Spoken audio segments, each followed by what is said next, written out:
നമസ്കാരം. ഭാരത് ലൈവിലേക്ക് സ്വാഗതം.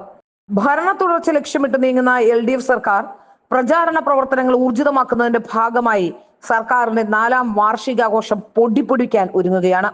ഇന്ന് കാസർഗോഡ് നിന്നാണ് വാർഷികാഘോഷത്തിന് തുടക്കമാവുക. രാവിലെ 10-ന് കാസർഗോഡ് കാലിക്കടവ് മൈതാനത്താണ് ഉദ്ഘാടന പരിപാടി. മുഖ്യമന്ത്രിയും മുഴുവൻ മന്ത്രിമാരും പങ്കെടുക്കുന്നുണ്ട്. രാവിലെ 11-ന് പടന്നക്കാട് ബേക്കൽ ക്ലബിൽ ക്ഷണിക്കപ്പെട്ട പ്രതിനിധികളുമായി മുഖ്യമന്ത്രിയുടെ സംവാദവുമുണ്ട്. 500ഓളം പേർക്കാണ് ക്ഷണമുള്ളത്. 3ാം പിണറായി സർക്കാർ എന്ന ലക്ഷ്യമിട്ടാണ് വിപുലമായ പ്രചരണ പരിപാടികൾ തുടങ്ങിയിട്ടുള്ളത്. വിഴിഞ്ഞവും ദേശീയപാത വികസനവും നേട്ടമായി ഉയർത്തിക്കാട്ടുകയും ചെയ്യുന്നുണ്ട്. നിയമസഭാ തെരഞ്ഞെടുപ്പിന് 1 വർഷം മാത്രം ബാക്കി നിൽക്കെ 3ാം തവണയ്ക്കുള്ള മുന്നൊരുക്കം കൂടിയാണ് സർക്കാരിന്റെ വാർഷികാഘോഷം. 28 കോടി രൂപയാണ് ഇതിനായി പൊടിപൊടിക്കുന്നത്. തുടർഭരണത്താൽ 9ാം വർഷവും പിണറായി വിജയൻ മുഖ്യമന്ത്രി കസേരയിൽ തന്നെയുണ്ട്. നവകേരളത്തിന്റെ വിജയമുദ്രകൾ പുറത്തിറക്കിയാണ് ഭരണ നേട്ടം പറഞ്ഞ 10ാം വാർഷികത്തിലേക്ക് കടക്കുക. 4ാം വാർഷികാഘോഷത്തിന് പൊടിക്കുന്നതും കോടികളാണ്.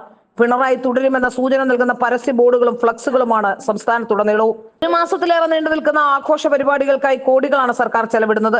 കടുത്ത സാമ്പത്തിക പ്രതിസന്ധിക്കിടയിലും സർക്കാർ ധൂർത്ത് നടത്തുന്നുവെന്ന് ആരോപിച്ച് പ്രതിപക്ഷം പരിപാടികളിൽ നിന്ന് വിട്ടുനിൽക്കുകയാണ്.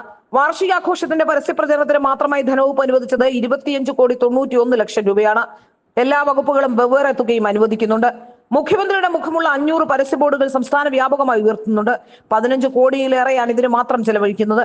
ഇവയുടെ ഡിസൈനിങ്ങിന് മാത്രം 10 ലക്ഷം രൂപയാണ് ചെലവ്. ഡിജിറ്റൽ ഡിസ്പ്ലേ ബോർഡുകൾ സ്ഥാപിക്കാൻ 3,30,00,000 രൂപയാണ് ചെലവ്. റെയിൽവേ, KSRTC എന്നിവിടങ്ങളിൽ പരസ്യം നൽകാൻ 1 കോടി. വാർഷികാഘോഷത്തിന്റെ പരസ്യ പ്രചരണത്തിന് മാത്രമായി ധനവകുപ്പ് അനുവദിച്ചത് 25,91,00,000 രൂപയാണ്. ആഘോഷ പരിപാടികളുടെ ഭാഗമായി ജില്ലകൾ തോറും ശീതീകരിച്ച പന്തലുകൾ ഒരുക്കാൻ 3 കോടി രൂപയാണ് ചെലവഴിക്കുക. എന്നാൽ പ്രതിപക്ഷത്തിന്റെ ആരോപണങ്ങളെ ഓരോ ഭരണ നേട്ടങ്ങൾ എന്ന് പറഞ്ഞുകൊണ്ട് എണ്ണിപ്പറഞ്ഞാണ് സർക്കാർ ആഘോഷങ്ങളിലേക്ക് കടക്കുന്നതും. ഭരണ തുടർച്ച നേടി ഇടതു സർക്കാർ നേട്ടങ്ങളുടെ 10ാം വർഷത്തിലേക്ക് കടക്കുന്നുവെന്ന ഓർമ്മപ്പെടുത്തലുകളുമായി നവകേരളത്തിന്റെ വിജയമുദ്രകൾ എന്ന കൈപ്പുസ്തകം പോലും പുറത്തിറക്കി. വിജയപാതയിൽ നവകേരളത്തിലേക്ക് എന്ന തലക്കെട്ടിൽ മുഖ്യമന്ത്രി പിണറായി വിജയന്റെ കുറിപ്പുകളോടെയാണ് വിവിധ മേഖലകളിൽ ഭരണ നേട്ടങ്ങൾ എണ്ണിപ്പറയുന്ന 108 പേജുള്ള കൈപ്പുസ്തകം.